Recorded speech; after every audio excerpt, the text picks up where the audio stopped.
വന്യമൃഗശല്യം തടയുന്നതിനായി അന്തർ സംസ്ഥാന സഹകരണ ഉടമ്പടിയിൽ കേരളവും കർണാടകയും ഒപ്പിട്ടു. മനുഷ്യമൃഗ സംഘർഷ മേഖല അടയാളപ്പെടുത്തൽ, ഇടപെടുന്നതിലെ കാലതാമസം ഒഴിവാക്കൽ, വിവരം വേഗത്തിൽ കൈമാറൽ എന്നീ കാര്യങ്ങളിൽ ഇരു സംസ്ഥാനങ്ങളും ഒന്നിച്ചു പ്രവർത്തിക്കും.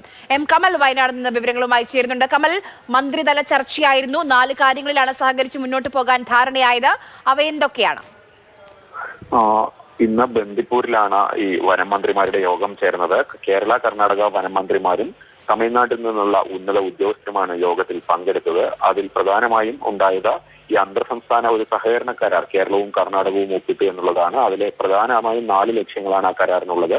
അത് മനുഷ്യമൃഗ സംഘർഷ മേഖല അടയാളപ്പെടുത്തുക, സംഘർഷത്തിന്റെ കാരണം കണ്ടെത്തുക, അതുപോലെ പ്രശ്നങ്ങളിൽ കാലതാമസം ഒഴിവാക്കി അതിവേഗം ഇടപെടുക, വിവരങ്ങളും കൈമാറുക, അതുപോലെ വിഭവങ്ങളും കൈമാറുക, വിദഗ്ധ സേവനങ്ങൾ അങ്ങോട്ടും ഇങ്ങോട്ടും ലഭ്യമാക്കുക തുടങ്ങിയവയാണ് പ്രധാനമായും ഈ കരാറിലുള്ളത്. അതുപോലെ തന്നെ ഒരു കോർഡിനേഷൻ കമ്മിറ്റിക്ക് രൂപം നൽകിയിട്ടുണ്ട്. 3 സംസ്ഥാനങ്ങളും ചേർന്ന് അതിലൊരു നോഡൽ ഓഫീസറും അസിസ്റ്റന്റ് നോഡൽ ഓഫീസർമാരും ഉണ്ടാകും. ഒരു ഉപദേശ സമിതിയുടെ ഉപദേശമനുസരിച്ചായിരിക്കും ഈ സമിതി പ്രവർത്തിക്കുക. 3 സംസ്ഥാനത്തു നിന്നും അംഗങ്ങൾ ഉണ്ടാകും. അതുപോലെ തന്നെ 3 സംസ്ഥാനത്തെയും ആളുകളെ ചേർത്ത് പ്രശ്നമേഖലയിൽ ഇടപെടാൻ ഒരു വർക്കിംഗ് ഗ്രൂപ്പും ഉണ്ടാകും.